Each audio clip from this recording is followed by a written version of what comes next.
देखिए, बोलने वाले लोग अपना मनगढ़ंत कहानी बना के कुछ भी बोलते हैं। जब मैं फर्स्ट बार एक न्यूज़ में देखी तो मुझे भी लगा ये सब क्या हो रहा है। हमारा पार्टी के अंदर तो ऐसा कुछ भी है नहीं, हमारे पार्टी के अंदर ऐसा कुछ भी बातचीत कुछ भी नहीं हुआ था। और अचानक से मैं एक न्यूज़ में देख रही हूँ तो ये सब मनगढ़ंत एक बस कहानी था, ऐसा कुछ हुआ ही। लोग लोगों का बातों पर विश्वास नहीं करते, हम लोग अपना काम पे विश्वास करते हैं और हम लोग अपना काम निरंतर रखेंगे। बाकी लोग जो बोल रहे हैं बोले। लोगों को सिर्फ एक ही चीज़ बोला जाता है कि खाली जयराम महतो का नाम लिया जाता है उसमें। तो देखिए, वो जो आंदोलन था उस आंदोलन में जो एक समाज का था, उस समाज आंदोलन में हर पार्टी के उस समाज के जो हमारे समाज के लीडर थे, हर पार्टी के जो थे, सब वहाँ समर्थन दिए। तो ये सोचने वाला बात है कि एकमात्र जयराम महतो का ही नाम क्यों आ रहा है। यहाँ पर तो नाम सबका आना चाहिए। और वो नाम लेने वाला व्यक्ति लोग भी कौन हो रहे हैं, वो लोग भी कोई राजनीतिक दल से जुड़े हुए हैं। वो व्यक्ति लोग जो राजनीतिक दल से जुड़े हुए हैं, अपना राजनीतिक दल के लीडर लोग का नाम क्यों नहीं ले रहे हैं। तो ये एक राजनीतिक षड्यंत्र है। ये कोई इसको बस जातिवाद दिखा करके इसमें जेल के, जब देखा जा रहा है कि जेल के पूरा झारखंड को जोड़ने का काम कर रहा है, पूरा सबका समन्वय बना रहे हैं हमारे सुप्रीमो टाइगर जयराम दादा ने, तो उस चीज़ को तोड़ने के लिए ये एक राजनीतिक षड्यंत्र है, राजनीतिक एजेंडा है, उसके अलावा ये कुछ नहीं।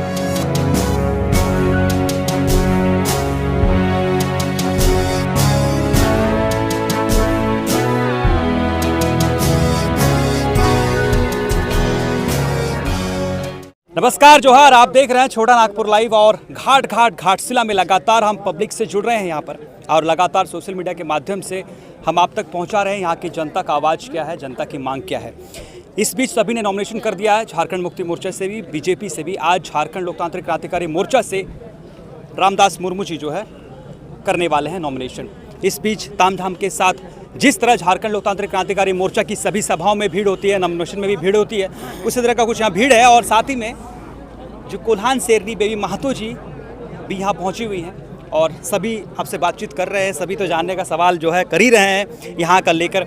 आप लोग 2024 में भी जो मुख्य मुद्दा है शिक्षा, स्वास्थ्य, इसको लेकर आप लोग चुनाव लड़े थे, लेकिन फिर भी जो है मात्र 9,000 वोट प्राप्त हुआ था। इस बार एक तो बहुत लेट में आप लोग टिकट घोषणा किए जयराम महतो जी ने, और इस बीच जो है कुछ बातें सामने आ रही थी। पहला उसी से शुरू करते हैं कि भाजपा के साथ जो है समर्थन देने की बात सामने आ रही थी। इस बीच क्या हुआ ऐसे कि जो है कैंडिडेट को उतारना पड़ा? सबसे पहले आपको जोहार, आपका चैनल के माध्यम से सभी को मेरा जोहार। आपने कहा कि जो भाजपा वाला यहाँ पर बात कहा आपने, तो देखिए, बोलने वाले लोग अपना मनगढ़ंत कहानी बना के कुछ भी बोलते हैं। जब मैं फर्स्ट बार एक न्यूज़ में देखी तो मुझे भी लगा ये सब क्या हो रहा है। हमारा पार्टी के अंदर तो ऐसा कुछ भी है नहीं, हमारे पार्टी के अंदर ऐसा कुछ भी बातचीत कुछ भी नहीं हुआ था। और अचानक से मैं एक न्यूज़ में देख रही हूँ तो ये सब मनगढ़ंत एक बस कहानी था, ऐसा कुछ हुआ ही नहीं था। और रही बार पिछले बार का जो आपने कहा कि 8,000 वोट, हम लोग इससे हम लोग बहुत ज़्यादा अपने आप को गर्व महसूस करते कि घाटशिला जैसे क्षेत्र में हमारे यहाँ 8-9 हज़ार वोट आया था। अगर 800 भी आता तो उसमें भी हम लोग गर्व महसूस करते। वोट होता है, 8,000 आए, 9,000 आए। और पहला बार चुनाव में, और हमारा राजनीतिक पार्टी जो है वो बन के 6 महीना भी नहीं हुआ था, लेकिन फिर भी 8,000 वोट लाना ये कोई आम बात नहीं है, मजाक नहीं है। जो घाटशिला क्षेत्र है, इस क्षेत्र में कुर्मी समुदाय का टोटल वोट कितना होगा? देखिए, उसके बारे में पूरा आपको डाटा आपको हमारे प्रत्याशी महोदय से मिल जाएगा। पूरा आपको सिर्फ कुर्मी समुदाय नहीं, आपको हर समुदाय का मिल जाएगा। ये सवाल इसलिए किए हम क्योंकि ऐसे बताया जा रहा है कि 25 से 26,000 वोट जो है वो घाटशिला में कुर्मी समुदाय से है, लेकिन मात्र 9,000 वोट मिला। इसका मतलब जो कुर्मी समुदाय का जो वोट है वो भी बटा हुआ है। कुछ लोग जेमे में भी हम लोग से मिले सभा में, नॉमिनेशन सभा में, जो कुर्मी समुदाय से हैं, और भाजपा में भी मिले हम लोग को। हम लोग लोगों के बातों पे आप लोग समुदाय का संगठित नहीं करते है। हम लोग लोगों का बातों पे विश्वास नहीं करते, हम लोग अपना काम पे विश्वास करते हैं और हम लोग अपना काम निरंतर रखेंगे। बाकी लोग जो बोल रहे हैं बोलने दीजिए। जो घाटशिला क्षेत्र है, घाटशिला क्षेत्र में ये बताया जा रहा है कि 24 से 25,000 वोट्स जो है वो कुर्मी समुदाय का है। और जो पिछले बार का चुनाव का जब आंकड़ा देखते हैं तो मात्र 8,000 9,000 समथिंग वोट आप लोगों को प्राप्त हुआ था। तो कुर्मी समुदाय का वोट ही बंटा हुआ है। ऐसे में जब समाज संगठित नहीं हो पाया वोटिंग के समय में, तो बाकी जो है जैसे आदिवासी समुदाय है, बाकी लोग कैसे संगठित करेंगे आप लोग? देखिए, पिछले चुनाव जो था उस समय हमारा पार्टी नया बना था, तो हम लोग अपना पार्टी का और हमारा चुनाव चिन्ह का भी हम लोग प्रचार प्रसार सही तरीके से नहीं हो पाया था हमारा। तो लोग एक संदेह में भी थे कि कौन सा पार्टी है, पता भी नहीं था। और आप देखिएगा कि हम क्षेत्र में घाटशिला विधानसभा क्षेत्र हुआ, झारखंड के अब जितने भी विधानसभा क्षेत्र देखिएगा, सब जगह कोई भी समुदाय के लोग देखिएगा, ज़्यादातर अगर सबसे ज़्यादा कमी है तो रोजगार और शिक्षा का बहुत ज़्यादा कमी है। तो शिक्षा का कमी होने के कारण लोगों को जन जन तक लोगों के बीच हम लोग को पहुंचना पड़ता, तो ये चीज़ हम लोग नहीं कर पाए थे, तो जिस वजह से हम लोग हर गाँव नहीं कवर कर पाए थे, इस वजह से शायद घटा होगा। और रही बात जो 8,000 वोट है, 8,000 वोट भी बहुत ज़्यादा, जब पार्टी 6 महीना का भी नहीं था बना था ना, तो 8,000 वोट बहुत ज़्यादा। अगर 800 भी हमारा आता तो हम लोग उसको भी स्वीकार करते, अगर 8 वोट भी आता तो हम लोग उसको भी स्वीकार करते। इस बीच जब प्रत्याशी का नाम घोषणा नहीं हुआ तो इस बीच सूर्या हंसदा की वाइफ का नाम भी सामने आ रहा था कि उनको दिया जाएगा कैंडिडेट। फिर इस बीच जो है क्या हुआ कि रामदास मुर्मू जी को पुनः जो है पार्टी ने दोहराया उनका नाम। वो एक शिक्षक है, टीचर है, शिक्षिका है वो। तो हमारे दादा का तो उनसे मुलाकात हुआ था, तो बाकी क्या चीज़ बातचीत हुआ इस बारे में तो मैं कभी पूछी नहीं है और इस बारे में विशेष कुछ जानकारी नहीं है, लेकिन मैं इतना जानती हूँ कि वो पढ़ाती हैं, वो टीचर है। तो इसलिए जो है वो राजनीति में आना नहीं चाहती हैं, अपना पढ़ाई प्रोफेशन हो सकता है शायद छोड़कर। जो है घाटशिला का जो मेन मुद्दा है, जो दोनों पार्टियां बातचीत नहीं कर रही है, अब जो है बहुत जब उठा मीडिया में तो अब कुछ लोग जो है सामने आकर बातचीत कर रहे हैं, वो है यहाँ की जो copper limited, Hindustan copper limited company जो है बंद पड़ी है, जिसकी वजह से बेरोजगारी चरम सीमा पर है। इसको लेकर झारखंड लोकतांत्रिक क्रांतिकारी मोर्चा, अब जब आप लोग गांव-गांव जाएंगे वोट मांगने के लिए, तो इसका कुछ ठोस रणनीति लेकर जाएंगे, लोगों को समझा पाएंगे, क्योंकि सभी पार्टियां उनको विगत जो है 20 साल से समझाते आ रही हैं कि हम खुलवा देंगे। झारखंड मुक्ति मोर्चा का भी सरकार है, केंद्र में आपका राज्य में है 5 साल से, और अब जो है दूसरा टर्म भी आ गया, लेकिन फिर भी जो है इसका पहल नहीं हो पाया। देखिए, जो अन्य दल के लोग हैं वो लोग जा कर के हमेशा समझा के आए हैं, समझाने के बाद वो लोग विधायक यहाँ बने भी हैं और सत्ता पे भी आ चुके हैं, लेकिन लोग भरोसा करके ही वोट दिए थे। इतना बार सत्ता पे आने के बाद भी वो लोग काम नहीं किए, तो सबको अभी उम्मीद है कि हमारा एकमात्र अगर उम्मीद है तो जेल केम ही है। तो लोगों को ये चीज़ का जानकारी है, अगर कभी भी कुछ भी चीज़ समस्या होता तो साथ खड़ा होता है जा कर के जेल केम ही। झारखंड में कुछ 2-3 महीनों से ऐसे चीज़ें हुई, जैसे आप नगड़ी विवाद की कहे, सीरमटोली विवाद कहे, या फिर आप भोगनाडी का जो मामला है उसको लेकर कहे, और इस बीच जो है जो कुर्मी समुदाय और आदिवासी समुदाय जो मांगों को लेकर, एसटी सूची में सूचीबद्ध होने की जो मांगों को लेकर, इस बीच जो है दोनों समुदाय के बीच में एक खाई सी बन गई। इससे जो है जो पूरा सिनेरियो क्रिएट हुआ, इससे घाटशिला में क्या प्रभाव देखते हैं और इसको किस तरह टैकल करेंगे? क्योंकि जाहिर सी बात है, जब आप लोग पहुँचेंगे, जब जयराम महतो रेल टेका में उतरे, तो उनके ऊपर ये जो है आदिवासी समुदाय के बीच में ये चर्चा रहा, टैग लग गया कि वो कुर्मी समुदाय के लिए उतर आए हैं, क्योंकि बाकी झारखंड मुक्ति मोर्चा में जितने भी कुर्मी समुदाय से एमएलए हैं वो नहीं उतरे। तो जाहिर सी बात है, ये तो सामने आने वाला फैक्टर हो गया कि भाई वो सामने उतर के आ गए हैं कि पार्टी बाद में पहले समाज। तो अब कैसे आप लोग टैकल करेंगे? आदिवासी समुदाय को कैसे समझाएं कि नहीं, हम आप लोग का भी हितैषी है? वो लोग को जा कर के आप पूछिएगा, वो लोग को सारा चीज़ नहीं बताया गया है। वो लोगों को सिर्फ एक ही चीज़ बोला जाता है कि खाली जयराम महतो का नाम लिया जाता है उसमें। तो देखिए, वो जो आंदोलन था, उस आंदोलन में जो एक समाज का था, उस समाज आंदोलन में हर पार्टी के उस समाज के जो हमारे समाज के लीडर थे, हर पार्टी के जो थे, सब वहाँ समर्थन दिए। तो ये सोचने वाला बात है कि एकमात्र जयराम महतो का ही नाम क्यों आ रहा है? यहाँ पर तो नाम सबका आना चाहिए। और वो नाम लेने वाला व्यक्ति लोग भी कौन हो रहे हैं? वो लोग भी कोई राजनीतिक दल से जुड़े हुए हैं। वो व्यक्ति लोग जो राजनीतिक दल से जुड़े हुए हैं, अपना राजनीतिक दल के लीडर लोग का नाम क्यों नहीं ले रहे हैं? तो ये एक राजनीतिक षड्यंत्र है। ये कोई इसको बस जातिवाद दिखा करके इसमें जेल के, जब देखा जा रहा है कि जेल के पूरा झारखंड को जोड़ने का काम कर रहा है, पूरा सबका समन्वय बना रहे हैं हमारे सुप्रीमो टाइगर जयराम दादा ने, तो उस चीज़ को तोड़ने के लिए ये एक राजनीतिक षड्यंत्र है, राजनीतिक एजेंडा है, उसके अलावा ये कुछ नहीं है। अगर सच में हितैषी होता तो हितैषी होने से इतना लोग शोषित पीड़ित पड़े हुए हैं, इतना जमीन जा रहा है, उस सब मामले को लेकर के कोई आवाज़ क्यों नहीं उठा रहे हैं? जो आप लोग के सामने प्रतिद्वंदी हैं, वो एक तरफ एक है मंत्री जी के पुत्र हैं और एक मुख्यमंत्री जी के पुत्र हैं। तो सामने जो प्रतिद्वंदी हैं बहुत ही मजबूत हैं वो, तो कैसे आप लोग कैसे लड़ेंगे मतलब ये चुनाव? या फिर वैसे ही सीमित हो जाएगा जैसे 2024 में हुआ, या फिर इस बार कुछ बढ़ोतरी होगा, इस बार जमीनी पकड़ मजबूत हुआ है, क्या कुछ? देखिए, बढ़ोतरी होगा कि नहीं होगा वो तो जनता पर निर्भर करता है, और हम लोग मेहनत करेंगे, हम लोग मेहनत करना नहीं छोड़ेंगे।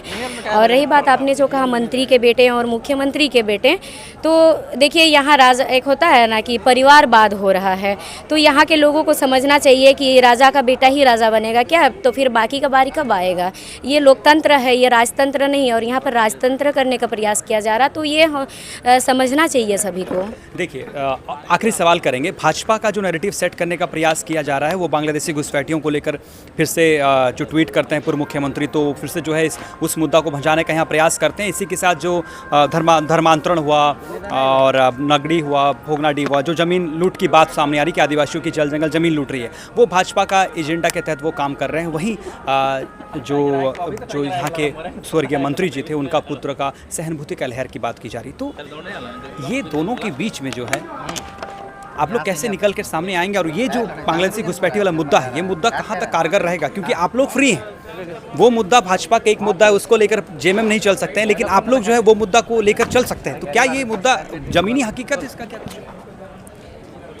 देखिए, वो लोग अगर कुछ मुद्दा यहाँ पर ला रहे हैं तो सबसे पहले ये कहना चाहूँगी कि उन लोगों को थोड़ा सा कम से कम शर्म आना चाहिए कि आप लोग किस हिसाब से मुद्दा ला रहे हैं। सरकार बना चुके हैं, जो दो दल का बात कर रहे हैं वो दोनों दल यहाँ पहले सरकार बना चुके हैं, बड़ा भयानक बिल अभी डाले हैं बनाने। और यहाँ पर सरकार उन लोग का बन चुका है, और जब उस टाइम वो लोग उन लोगों ने कुछ नहीं किया, और अभी कुछ नहीं करने के बाद अभी फिर से चुनाव आता तो उसी मुद्दा को लेकर के आते हैं। विपक्ष हैं, कभी फिर भी आवाज़ भी नहीं उठाते हैं वो लोग। अगर एकमात्र प्रखर होकर के आवाज़ उठाते हैं तो आप देखिएगा कि जेल कैम्प के जो सुप्रीमो हैं माननीय डुमरी विधायक हमारे जयराम दादा, वही आवाज़ उठाते हैं। और रही बात यहाँ मुद्दा का सब कोई बात कर रहे हैं इधर उधर का ला करके, ज़मीन वाला मुद्दा तो बताइए सरकार किनका है, वो तो रोक सकते हैं। सरकार के बिना इजाज़त का तो कोई ज़मीन झारखंड का नहीं ले सकता है, ठीक है। और दूसरा बात है यहाँ पर रोज़गार का बात क्यों नहीं कर रहे हैं कोई, शिक्षा का समान शिक्षा का बात क्यों नहीं कर रहे हैं कोई। समान शिक्षा एग्ज़ाम जब होता है ना, समान एग्ज़ाम होता है सबका, लेकिन शिक्षा समान क्यों नहीं दिया जाता है सबको। वहाँ देखिए गरीब घर का बच्चा, मध्यम वर्ग का बच्चा जो है वो अलग स्कूल में पढ़ेगा, जो जिसका ज़्यादा पैसा उसका बच्चा अलग स्कूल में पढ़ेगा। तो आप बताइए इनके बारे में कोई बात क्यों नहीं करते हैं। कृषि को लेकर के बड़े बड़े बात सब कोई कर लेते हैं, लेकिन उनका पेपर वर्क सारा काम हो जाता, तो ज़मीनी पे धरातल पे वो काम क्यों नहीं दिखता, इसको लेकर के बात क्यों नहीं करते, ये काम क्यों नहीं करते हैं। जो सरकार पे उनको काम करना चाहिए, उनको बात नहीं। और रही बात आप जो बोले कि यहाँ पर जो है पिता के बदले जो पुत्र को अभी दिया जा रहा है तो उनको अभी मिलेगा, तो देखिए अपना नेता सहानुभूति का जो बात करें, यहाँ लीडर अलग होता है, नेता अलग होता है। जरूरी नहीं है जो पिता में गुण था वो बेटा में भी रहेगा, जरूरी नहीं है। यहाँ वो लीडर चुनना चाहिए, वो नेता चुनना चाहिए जो आपका बात को विधानसभा के अंदर जाके रखने सके, आपका काम करे। वो आप लोग शिक्षा, स्वास्थ्य, तमाम रोजगार को लेकर मुद्दा उठाते हैं, लेकिन वोट जब होता है तो कुछ और मुद्दों पर वोट हो जाती है। मैया सम्मान योजना जो है वो चालू है, और इस बार झारखंड मुक्ति मोर्चा स्टार प्रचारक उतारेंगे, फिर से कल्पना सोरेन जी सामने आएंगी विधायक, तो ऐसे में फिर से मैया सम्मान भारी पड़ जाएगा, और आप जेल कैम्प से जो है महिला प्रचारक के रूप में काम करेंगे, तो कैसे मतलब ये तालमेल कैसे बैठा पाएंगे आप जो प्रतिद्वंदी के अगेंस्ट में महिलाओं को साधने का, जो महिला वोटर्स को देखिए सबसे पहले मैया सम्मान एक तरफ से अच्छा भी है, हर चीज़ का दो पहलू होता है, सकारात्मक नकारात्मक। तो मैया सम्मान योजना को लेकर के जब से मैया सम्मान दिया जा रहा तब से छात्र दर दर भटक रहे अपना स्कॉलरशिप को लेकर के, तब से पैसा नहीं मिल रहा, पढ़ाई को लेकर के काफ़ी ज़्यादा दिक्कत हो रहा, प्रॉब्लम हो रहा है। तो जितनी माताएं हैं, जितनी बहनें हैं, सबको मैया सम्मान मिलता है, ये बहुत अच्छा चीज़ है।